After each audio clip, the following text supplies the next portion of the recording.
ICC world cup 2026 সালের খুব হাড্ডাহাড্ডি মোকাবেলা ইন্ডিয়া আর পাকিস্তানের ম্যাচ।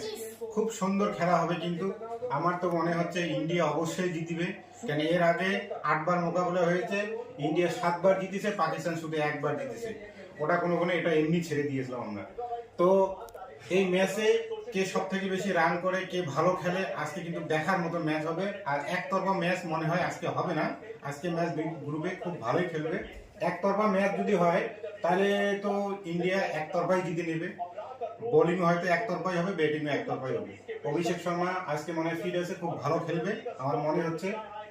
আর কে কে ম্যাচ মানে ক্রিকেটকে ভালোবাসেন বা পছন্দ করেন কমেন্টে অবশ্যই জানাবেন। আর কে জিতবে ওটাও। খুব দুর্দান্ত বুমরা বোলিং করবে, আর ওই বোলিং এ পাকিস্তান ফিনিশ হয়ে যাবে। আর মোহাম্মদ সিরাজ মনে হয় আজকে খেলবে কি খেলবে না, কনফিউশনের মধ্যে আছি। ম্যাচ টস পাকিস্তানে টস জিতে হয়, আরে পাকিস্তান টস জিতছে। আচ্ছা ভাই ভালো। আর ম্যাচ কিন্তু হাড্ডাহাড্ডি ম্যাচ হবে, হ্যাঁ সবাই থাকবেন, পাশে থাকবেন, খুব ভালোভাবে খেলা দেখা হবে।